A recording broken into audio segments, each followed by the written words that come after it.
9 secrets Johnny Carson carried into eternity. The mystery of late-night television. For 3 decades, Carson welcomed America into their living rooms 5 nights a week.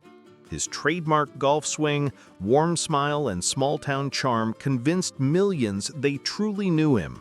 Yet, in reality, almost nothing of Johnny Carson's true self was ever seen. Behind that polished delivery and impeccable timing stood perhaps the most guarded figure in show business. He kept his feelings, private struggles, and authentic voice hidden from public eyes with remarkable discipline. Carson created the impression of closeness while offering almost no details of himself, recalled a former NBC executive who collaborated with him for years. It was a carefully designed friendship that only went one way.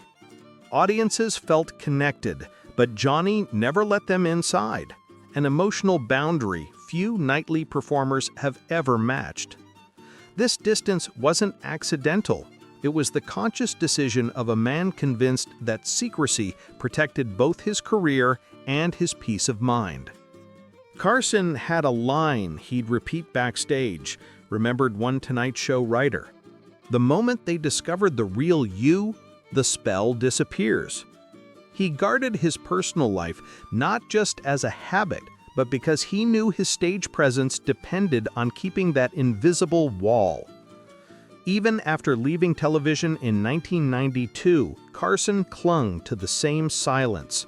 Unlike most icons, he never produced an autobiography, avoided all-encompassing interviews, and refused the farewell tours others embraced. When he passed in 2005, no closing remarks or reflections were left behind. Johnny insisted some things must remain unanswered, said longtime producer Peter Lasley. He carried that belief past his final days. Here, we uncover 9 unresolved mysteries Carson chose never to explain. Puzzles of friendship, love, and silence that continue to haunt fans of television's most elusive figure. It's been a while. You and I know it. People are starting to wonder. You still look just the same. Among these mysteries, his secret final break with Joan Rivers. The dramatic rift between Carson and Rivers remains one of TV's most famous ruptures. After years as his trusted guest host and presumed successor, Rivers accepted a competing late-night role in 1986 without telling him directly.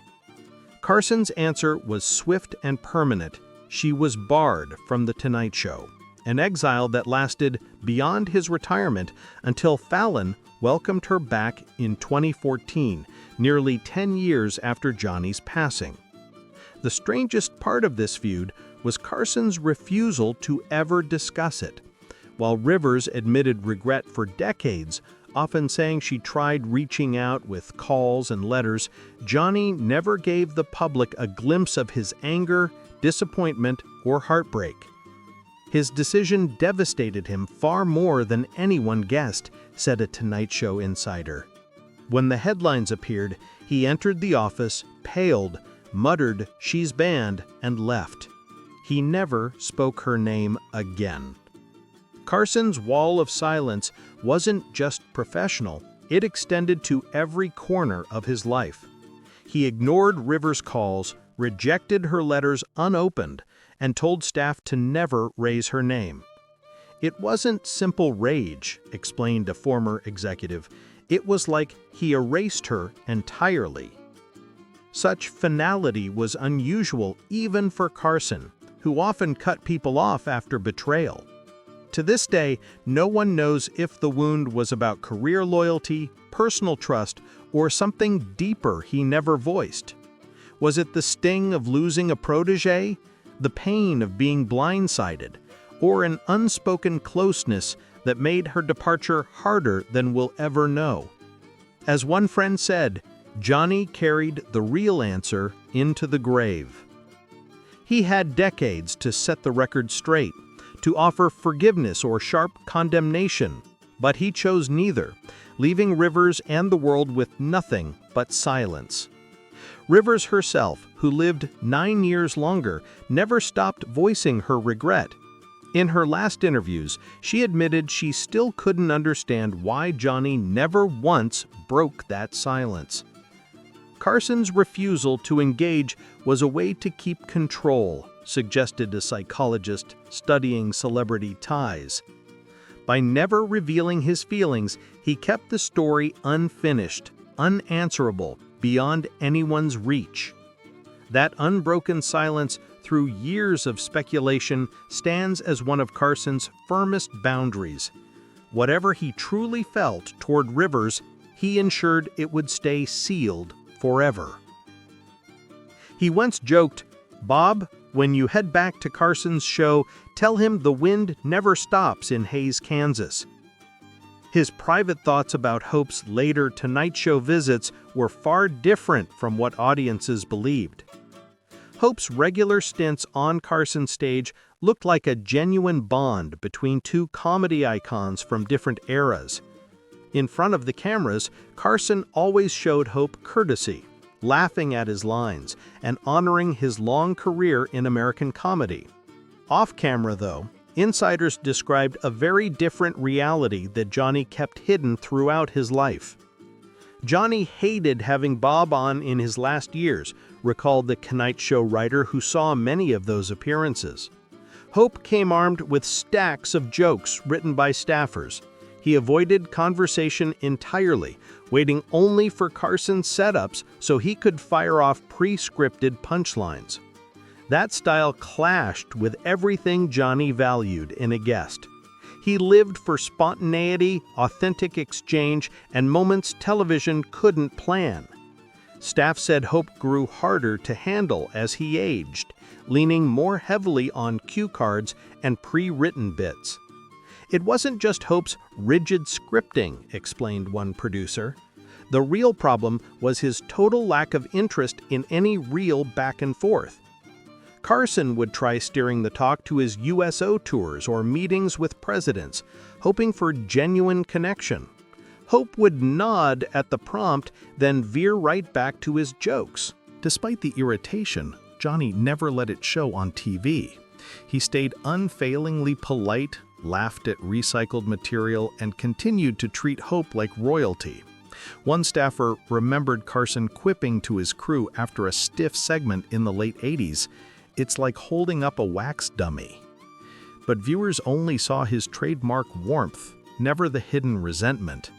He was the ultimate professional, said the producer.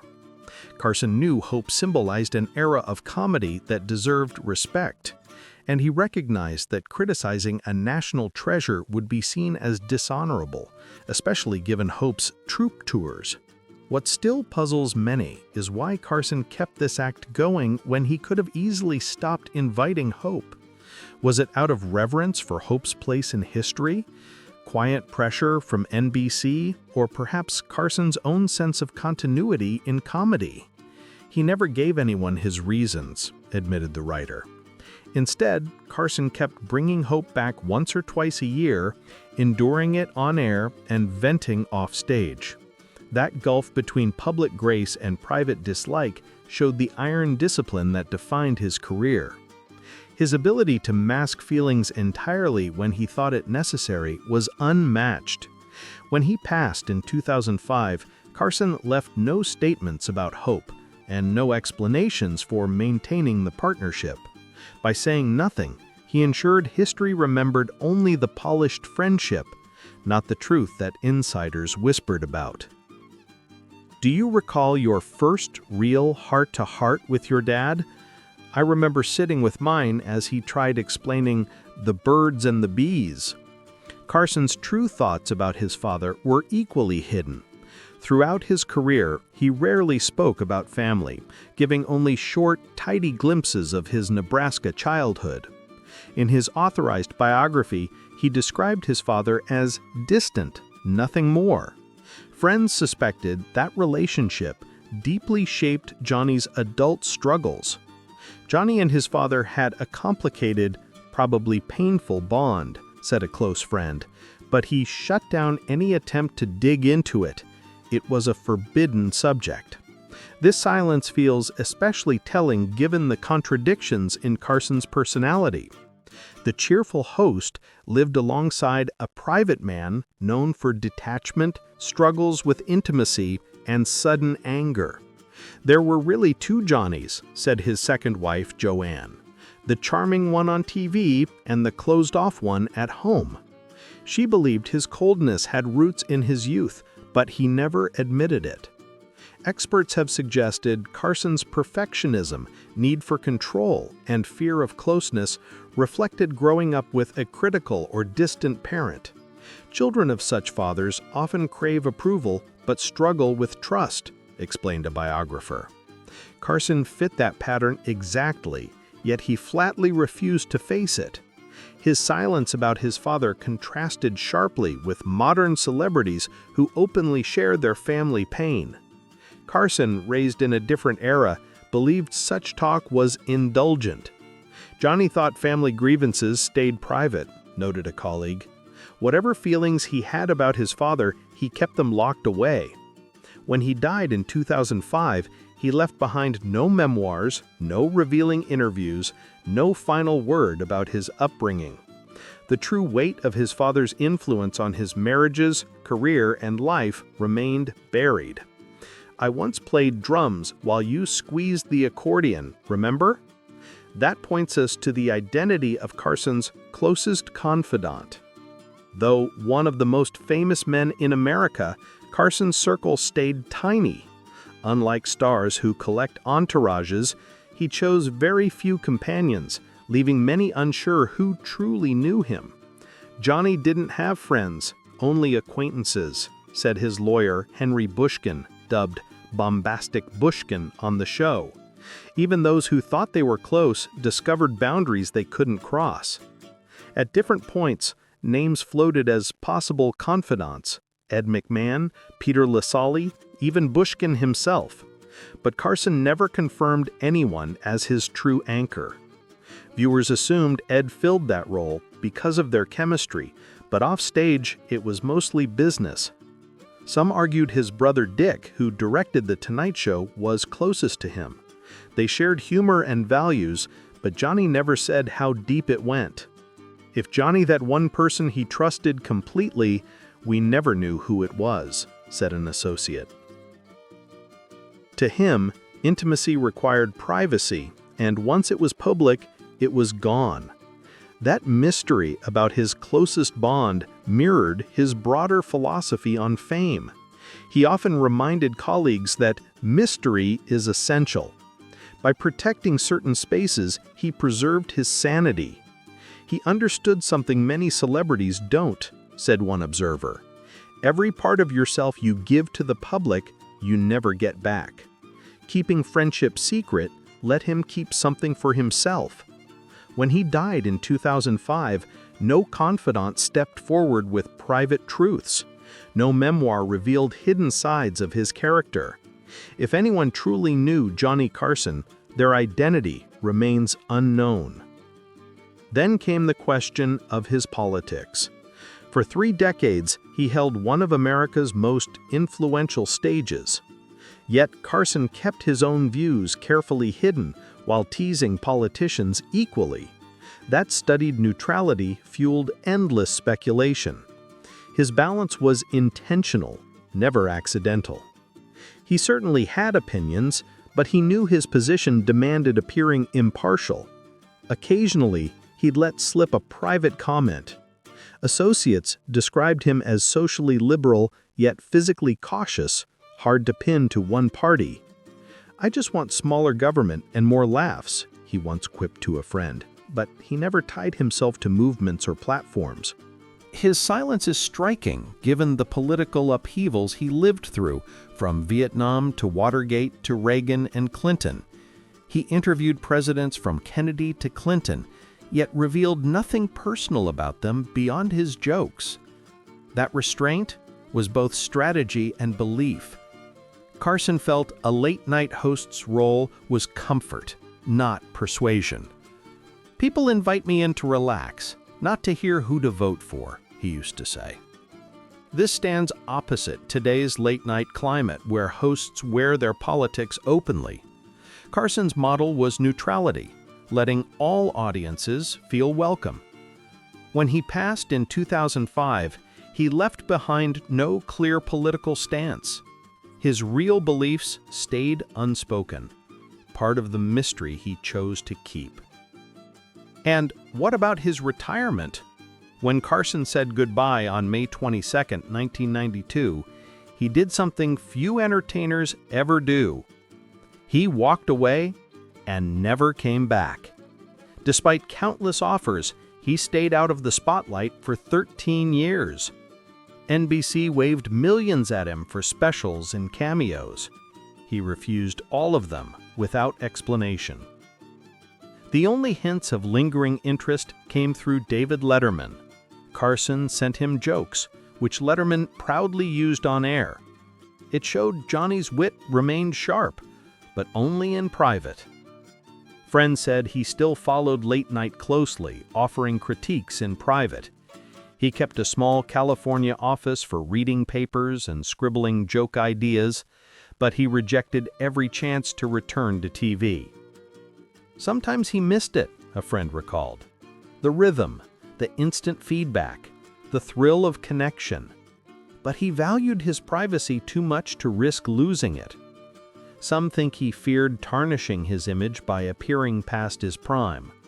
Others believe he had truly had enough and preferred Malibu's quiet life of tennis, astronomy, and sailing. Johnny often noticed comedians and entertainers who clung too long to the stage, recalled his former producer. He made sure he wouldn't become one of those stories. Carson aimed to leave when people still wished he remained. No matter what he truly felt about stepping away, Carson kept his silence until his passing in 2005. He never revealed if his retirement was contentment, strict self-control, or moments of regret. Whether America's most famous host secretly longed to return on screen remains unanswered. Who could crack him up most when the cameras weren't rolling? In public, Johnny Carson was recognized for his famous laugh. It was a polished reaction that still showed genuine enjoyment of his guests. Yet privately, those close to him said he had a completely different laugh. Carson had a performance laugh, genuine but restrained, explained a writer who knew him. Then he had an unrestrained laugh that left him doubled over, even in tears.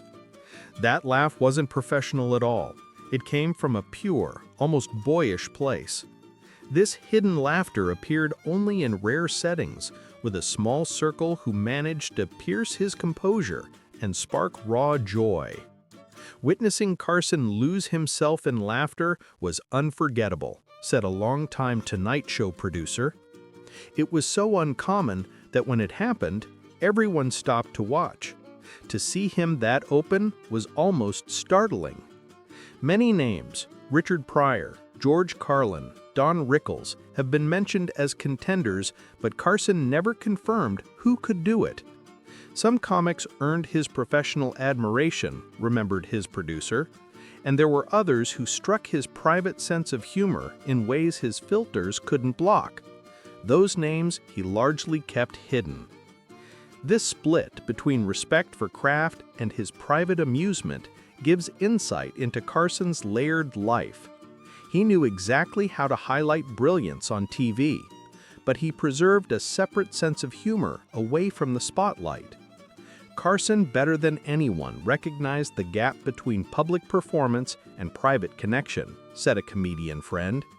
He valued skilled performers in one lane and those who cracked him personally in another. They rarely overlapped, and he guarded that line carefully. The question of who could truly break Carson's facade might seem small next to other mysteries. Yet it pointed to something deeper. It symbolized the wall Carson maintained between his television self and the man off stage. At his death in 2005, that line remained intact. The select few who made Johnny laugh freely, bypassing the professional host, were never revealed. I'm Johnny Carson, and tonight I'm bringing you a careful fourth because this monologue bombed. What about the times he broke down? Over 3 decades at The Tonight Show, Carson would occasionally vanish without warning, sometimes for weeks. NBC claimed illness or exhaustion, but insiders hinted these breaks tied to private emotional crises, even breakdowns. Carson had 2 or 3 serious episodes in his prime, said an NBC staffer. One followed his divorce with Joanne in the early 70s. Another occurred after the Joan Rivers feud in 1986. These weren't vacations, they were times when Johnny couldn't manage his role. What makes them striking is how far Carson and NBC went to cover them up. Before constant online scrutiny, the network could excuse his absence with throat problems or scheduled breaks. NBC knew how to manage it, explained the staffer. Guest hosts filled in, and the cover stories went unquestioned. Carson himself never addressed these episodes publicly during or after his career. Unlike today's stars who openly discuss mental health, Carson never shared his own struggles. His generation didn't consider such talk acceptable, said a close friend. To admit weakness publicly wasn't in his nature. He saw those moments as battles best fought in silence. His secrecy wasn't only privacy, but deep compartmentalization. Those near him said Carson returned as if nothing had happened, never mentioning it. When he came back, the staff instinctively avoided the subject, recalled a producer.